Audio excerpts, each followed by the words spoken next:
lost that, so you can send it to her. We did have another question in chat. It went by. I'm not sure who asked it, but your best jewelry find. Let me see. I found a couple of class rings.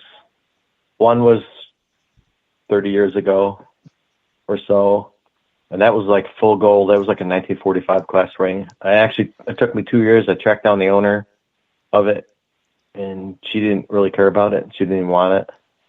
So I ended up, that was the only thing I've ever sold metal detecting wise. I was like kind of mad because I put all this time in everything. And I ended up buying my son a bike with money that I got for that ring.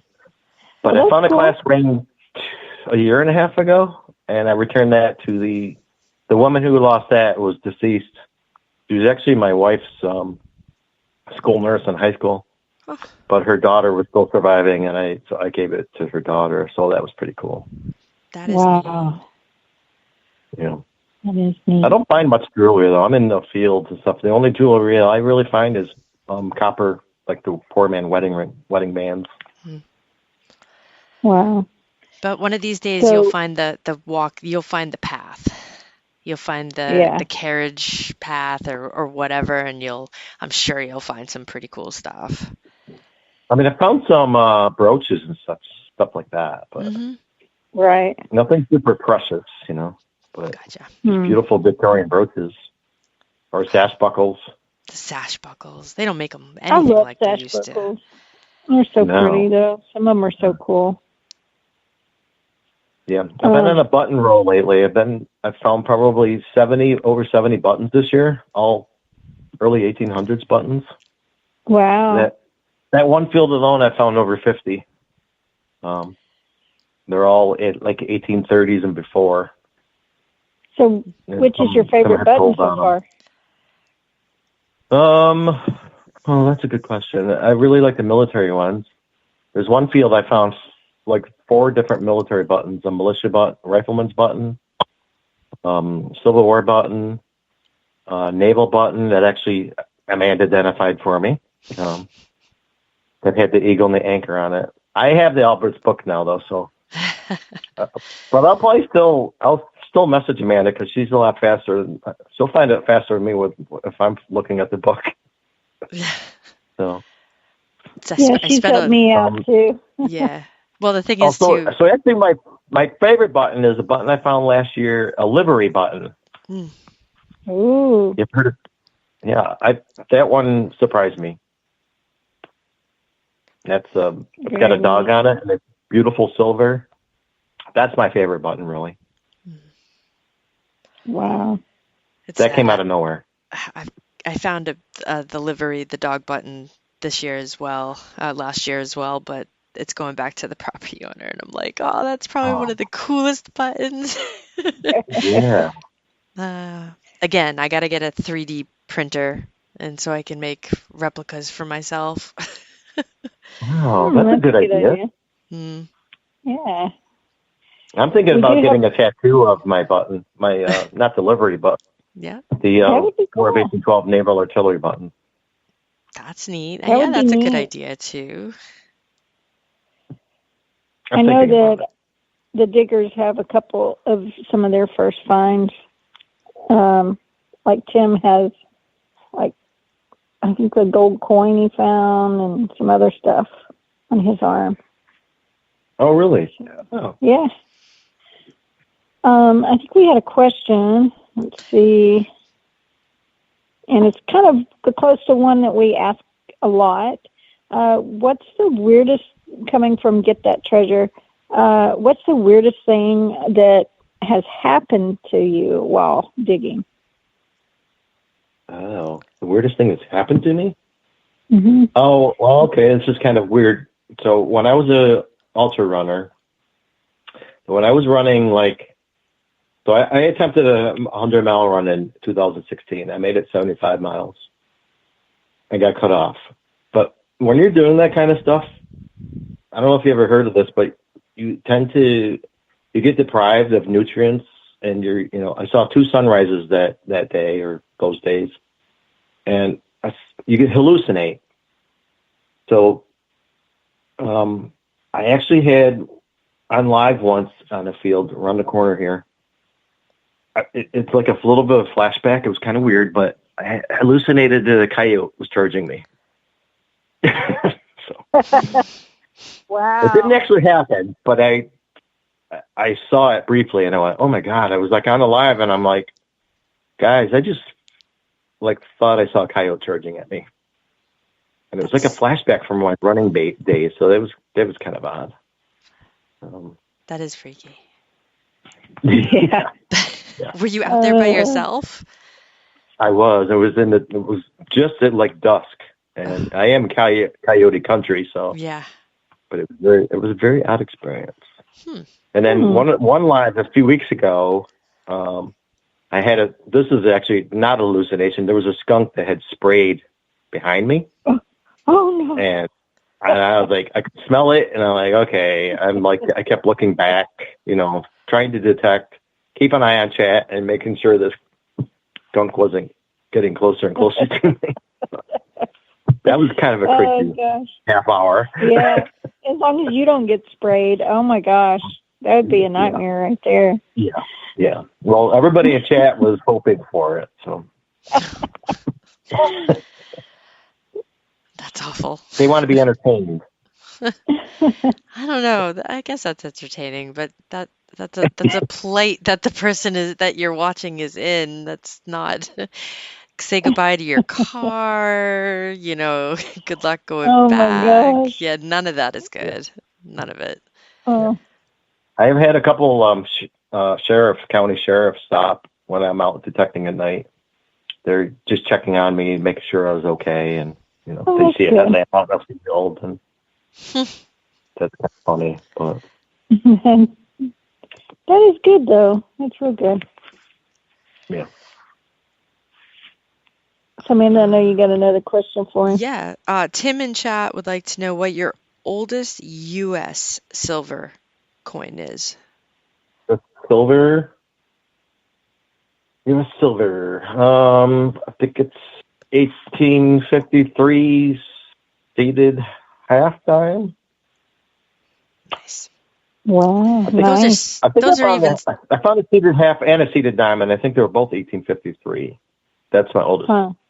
And you haven't found silver. And you haven't found a trime. I mean, the U.S. the half dime is smaller than the trime. Yeah, I haven't not found the trime, but I found the half dime. And I found 5 or 6 half reals, I think, around there somewhere. 2 reals.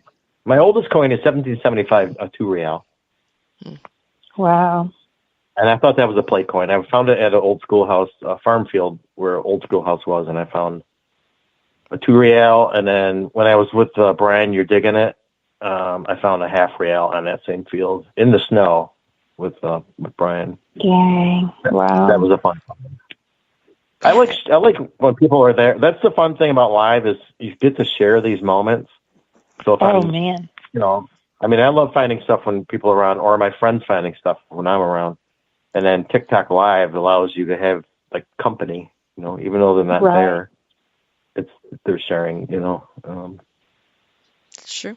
So it's kind of fun. Yeah, that's awesome. Yeah. That's so much fun. So, have you ever had what's the creepiest thing you've ever found? Anything really creepy or weird? For me, it's I found a couple of teeth, and that's kind of creepy. That's always creepy. And the most recent one was I found. I think it was not this past weekend, the weekend before. I found a broken Conestoga bell, and in the same hole there was this big 4-pronged tooth, and I thought it was human, but my friends have corrected me since and saying it's very rare to have a tooth that's like a human tooth that's 4-pronged. But to me, it looks like a human tooth. So, I don't know. All I can imagine is maybe it was a horse tooth, and maybe the horse lost its tooth when the bell got broken. There's always stories, right? Yeah, send me a picture because it sounds more like a human The horse teeth look too different. Or maybe a deer tooth. I don't even know, but when I did the video on the broken Conestoga bell, I didn't even I'm not showing this tooth because that's weird. that creeps me out. But So what is your favorite find to find while you're out metal detecting that is not metal? Well, I do like the surface buttons, like the milk glass buttons. I don't know one of those, but probably my favorite. It's my favorite find actually is a marble. I found I think it was a German-made marble. It was an 1850s marble. I found that on the farm field. And the reason I like it, that's my favorite find, is I believe it was dropped by a young lady. She was 15 when she passed away in 1856. And I can't tell you for sure that she dropped that marble, but I think she did. She's buried in the local cemetery, and I go visit her gravesite. And I've actually planted a couple flowers there, and I put a solar light there. I have connections, and I have a connection to this young lady for some reason. And that's my favorite find actually of all, is that marble, because I think that she dropped that. Yeah, if you feel that connection real strongly, it's probably true. That was her marble. So, and to think that, in 1856 she faced 3 pandemics. We've had the one, COVID. She faced 3 pandemics, and then amongst all the other hardships they had in the 1800s, I think about her quite often.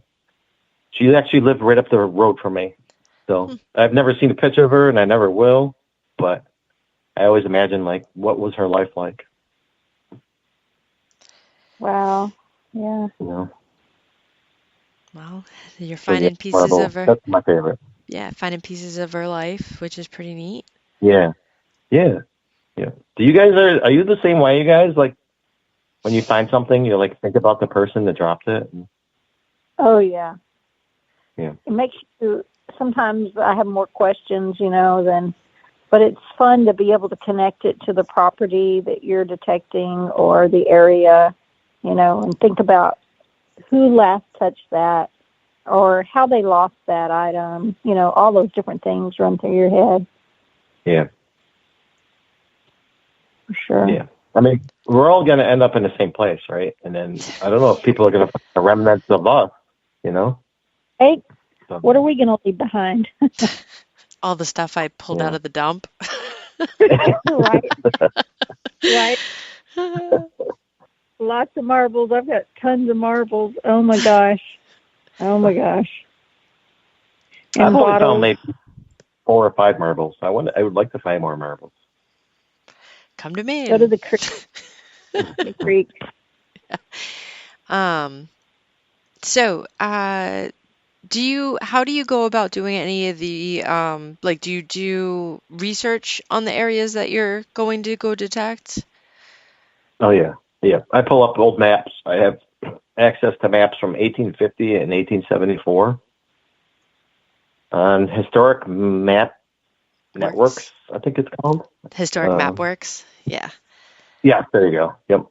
Yep. So I pull those up, and then I compare them to Bing Maps, and then you can see where the creeks and different features and the roads and stuff. I try to match them up, and then when I match them up, I drive by and I see usually they're built up on mounds, the houses, in my experience anyways. And then I just go to the farmers and get permissions, and I've had a really good track record of getting permissions from people. And some of the largest landowners around here are the farmers, and they give me permission, and then I can go on all these fields, It's awesome. It's fun. Yeah, that's awesome.